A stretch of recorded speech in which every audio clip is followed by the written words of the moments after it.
Hey, what's going on, Black people? I hope you guys are having a good day. My name is Dr. Boyce Watkins, and welcome to the Black Financial Channel. This is theblackfinancialchannel.com. Today, I wanted to cover something that I just read about involving this company called Better.com. Better.com is a mortgage lender where the CEO did some really crazy stuff, and I'm going to talk to you guys about what happened at Better.com and why the internet is pissed. So get comfortable, buckle up your seatbelt. We're going to get started on the Black Financial Channel right now.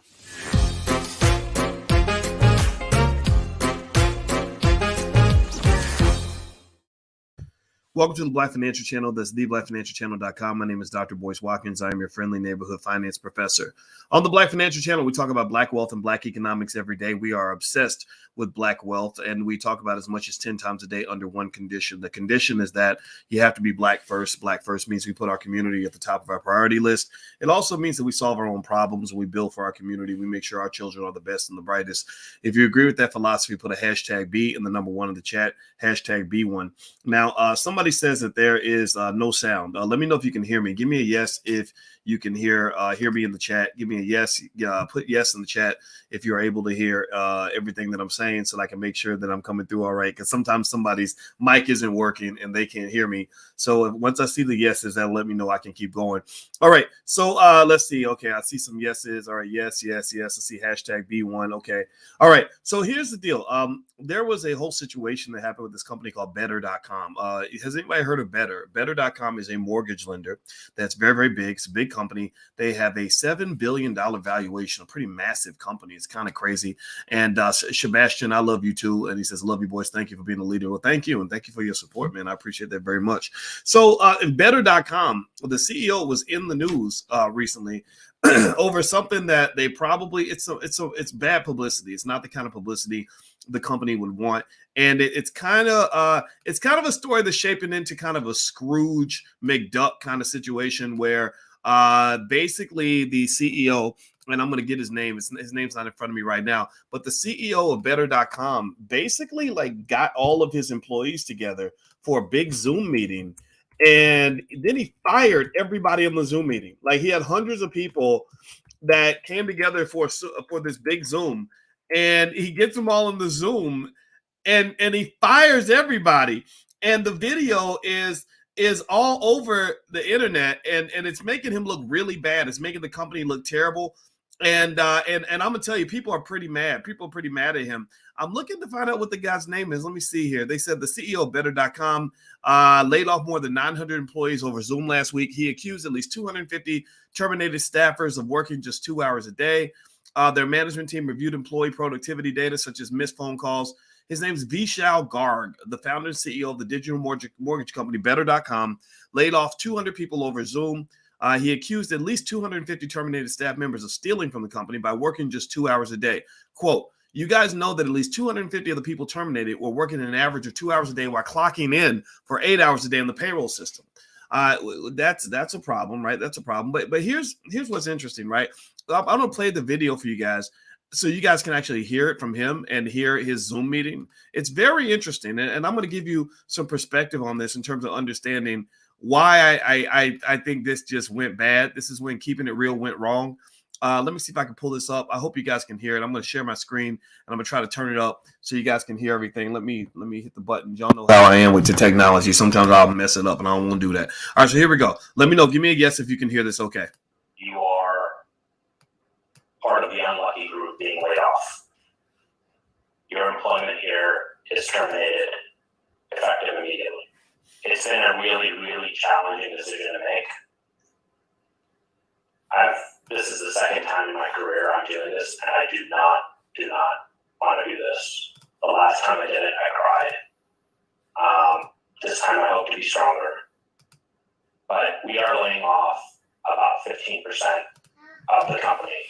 You gotta be kidding me. The market has changed, as you know, and we have to move with it in order to survive. You're going to get an email from HR, askhr@better.com, and your benefits. For all U.S. employees, we're providing 4 weeks. Oh my God, I can't believe this. 1 month of full benefits and 2 months of COBRA, for which we will pay the premium. Thank you for each and every one of your individual contributions to Better. All right. Now, obviously that's a really sad video. I mean, it's just like, you know, I don't know. It's like watching somebody kick an old lady or, you know, like beat up a 2-year-old or something, right? It's kind of, and you can hear people in the background like, "Oh, this is terrible," and it is terrible. I'm not making fun of that at all. My heart goes out to all the people that that happened to, and I wanted to talk about it because I feel like this is an interesting opportunity to really talk about the ups and the downs of a capitalist system and where America is going right now. So let me just give you the quick breakdown, the Dr. Boyce breakdown on this. And really, I like to see both sides of the equation. So here's what I think that the CEO was trying to do, which he did not do very well. I think he was trying to be honest and forthright, right? You know, I think, it reminds me of a time where there was this really pretty lady that I really liked a lot.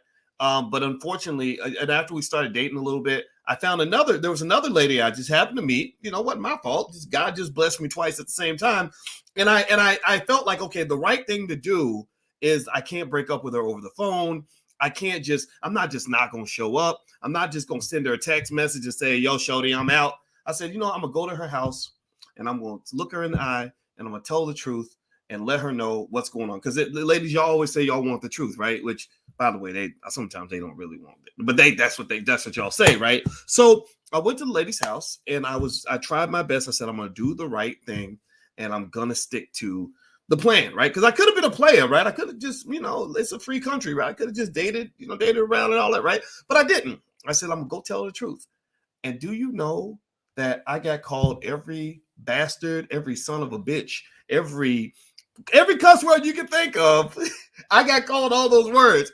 You're a terrible person. You're this, that. And I'm sitting there thinking, God, I don't know what, I mean, damn if you do, damn if you don't, right? I didn't know, I felt bad. I felt terrible. And it was like, man, I thought I was doing the right thing. I thought she'd appreciate it, but she didn't, right? She didn't, right? So sometimes, that whole, like, the truth will set you free. Sometimes the truth will get you kicked in the face.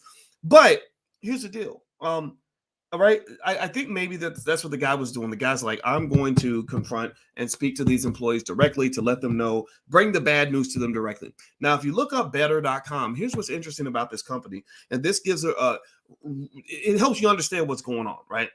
So better.com did lose money this quarter. They lost about $86 million this quarter. So their profitability is negative. The hard thing about running a business, a lot of you are business owners in here. You're going to have big empires one day. Your children are going to run bigger empires. So you're going to have to be ready for those hard conversations where you got to cut something out, right? Now, so some would say, look, they had to do it. They were losing money. They're bleeding almost $100 million in a quarter. That's hard to do for a long period of time. You got to make a move. You got to make an adjustment. Here's the other challenge, though. Here's the other issue. Better.com was just granted, I want to say, almost $750 million in liquidity, in liquid cash from a company called SoftBank. SoftBank is this big fund run by a Japanese guy. I can't remember his name. And he literally has $100 billion where he just goes around pumping money into companies. Like, they just have money to burn. It's ridiculous, right? We can't even get our reparations. A lot of y'all can't even get a $30,000 loan from the bank for your business, but they run around throwing around billions of dollars like it ain't nothing, right? Backing up little crappy little startups that ain't even made a nickel. It's ridiculous. That's the real racism in America, by the way. Stop talking that Black Lives Matter stuff. That's all cool and good, but I want the money. I want black folks to have the money. That's, y'all have heard me say this before. So here's the deal, right? So they had cash. See, this is my point, right? A lot of times you think businesses die because they aren't profitable. No, businesses that die tend to die because they don't have liquidity. They don't have enough cash. Liquidity is, in many cases, as important, if not more important, than actual profitability. Part of the reason that their profitability declined, part of the reason that they weren't able to make a profit, I would argue, is probably because this cash infusion put them in a position where they were aggressively chasing growth, right? That means that when you get the cash, you're using all the cash to try to expand your market. It's greed, greed, greed. That's what capitalism is. We got to be the best. We got to be the first. We must have growth, no matter what. Right? That's what they do. Right? That's the problem with capitalism. It's because capitalism is never satisfied. It's like the fat kid who, after he eats a whole pizza, he wants to eat your pizza. He wants to eat his cheeseburger. He wants to eat her fried chicken. He can't stop eating. Right? He must eat anything. Right? Anything within a 100-mile radius, he's eating it. Right? That is a problem. That's gluttonous. And that's what American capitalism does, because you can't convince me. You cannot convince me on any planet that this business owner, this guy, had to fire those people. You can't convince me that he had to let those people go at Christmas time. You can't. You just can't. I can understand what would have happened if he didn't, right? If he tried to make a way to keep those people there, at least through Christmas, his shareholders would have gotten pissed. But that's your problem with capitalism. Milton Friedman, an economist at the University of Chicago in the 1970s, came out with a bullshit theory that says that maximizing shareholder wealth is the most important thing for a company to do. And because white people, I guess, they copy other white people that they think are smart, they start, because the University of Chicago is kind of the Vatican of finance, right? When I was getting my PhD, it was like you did not dispute anything that came out of the Vatican, right? My doctoral advisor, his name was Andrew Caroli. He graduated from the University of Chicago, and we just really had this admiration for the University of Chicago. So anything that came out of their mouths was like the gospel. You could not confront that. It's a great school. My wife went to that school. They didn't let me in. But here's the deal. They were wrong. They were wrong. And right now, to this day, CEOs are starting to question Milton Friedman's assumption that maximizing shareholder wealth was the number one objective of a corporation. That's not true. The job of a corporation is not just to maximize shareholder wealth, because you have other stakeholders in the game. You have the employees, you have the suppliers, you have the customers, you have the environment, you have all these other stakeholders in the game. But yet, for some reason, you've been trained to believe that the only people that matter are the ones at the top. That is a flawed strategy. That's like saying that in this household, I got my wife and my 3 kids, but all that matters is that Boyce gets to eat. As long as Boyce gets to eat, then everything's good, even if everybody's starving to death. Well, that's not how you run a family. And that's certainly not how you run a country. That's not how you run a company, right? But in America, that's the model that's been pushed and enforced upon us, right? So here's what I'm getting to, right? The reason I would challenge better.com, and this is going to be a PR nightmare for them, obviously, but honestly, I don't know how long people are going to really care about this. Where I would challenge better.com is the fact that while you might convince me that you had to let those people go, how many of y'all think that the CEO is going to also end up bankrupt? How many of y'all think? I think the CEO is probably going to be all right. He's going to have about probably $500 million in the bank. What do y'all think? You think he's going to be okay financially? What y'all think? What about the shareholders? You think the shareholders are going to go bankrupt? You think they're going to lose everything? No, they're going to be fine, right? So your problem in America, and this is what I really want to encourage you to understand. I hear people all the time use terms like black capitalism.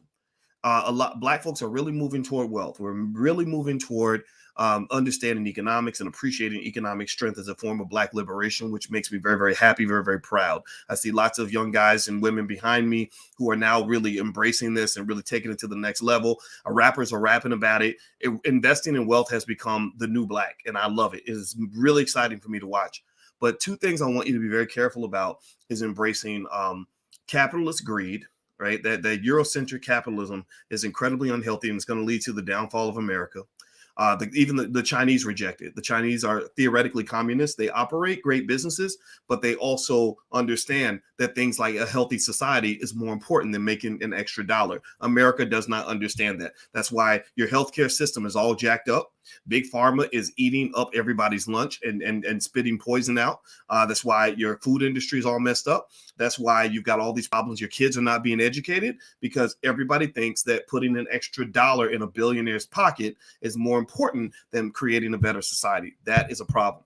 The other thing I would encourage you to be thoughtful about, to not embrace, is excessive materialism. This is where I would challenge some of the rappers. If you're talking about economic power, don't just talk about the power to go buy a new Bentley. Don't just talk about how you got 30 stacks and you went to the club. Don't just talk about how many gold chains you can buy. Talk about the power of wealth and ownership of land, where you can actually have freedom from white supremacy to go and develop systems that allow you to create healthy, wealthy, happy children so that your families can actually be strong and you can have a fortified community. Why don't we rap about that as much as we rap about going to the club and buying bottles of bullshit that we're going to then just put in our bodies like poison? Seriously, I'm not hating on it. I'm not dogging it out, but that is immature thinking. That's low level, low vibrational thinking. Wealth isn't just for materialism. Wealth is really a type of power that gives you sovereignty and the ability to move through the world with peace of mind. It allows you to operate on a higher spiritual vibration, because you're not desperately like rat packing around trying to get an extra dollar just to get by. You're able to operate on a higher frequency because your basic needs have been taken care of, and now you can focus on the things that matter. Right? Money is not everything. It is not everything. So with this CEO of Better.com, I totally understand what was probably going on here. The company was losing money. The reason the company was losing money was not because they're not making just tons of money. They were losing money probably because they had a lot of cash. With that cash comes the expectation of additional growth. They were a .com SPAC, which has very high valuations on the market, driven by an expectation of enormous, insane, ridiculous amounts of growth. And when you can't match those insane expectations of ridiculous amounts of growth, then you end up cutting off the weakest link. Well, what is the weakest link? Well, it's those employees.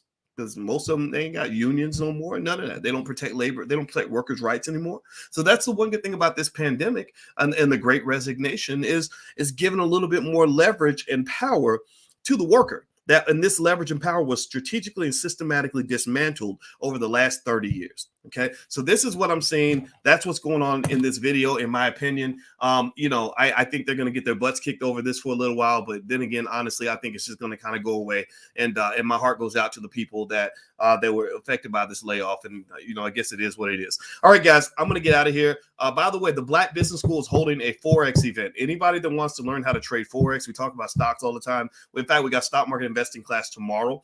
So if you want to go to boycewatkins.com, you can learn about the Forex event on Friday, which is totally free. Courtney Logan, who's an attorney, who's an expert Forex trader, is partnering with the Black Business School. He's one of our adjunct faculty. He will be doing a Forex event on Friday. If you want to join, just go to boycewatkins.com. It's right there at the top. Also, if you want to join us for stock market investing class, where I will answer your questions, you can send me your questions. I'll tell you what stocks I'm buying, all the stuff. I'll make it easy for you. Feel free to also go to boycewatkins.com and take a look. We have a lot of good stuff for you, and I hope you'll consider joining the Black Business School. So take care, guys. Have a great day. Love you. God bless you. And hit the thumbs up button on your way out if you could. I would appreciate that very much. I'll see you soon. Take care. Peace.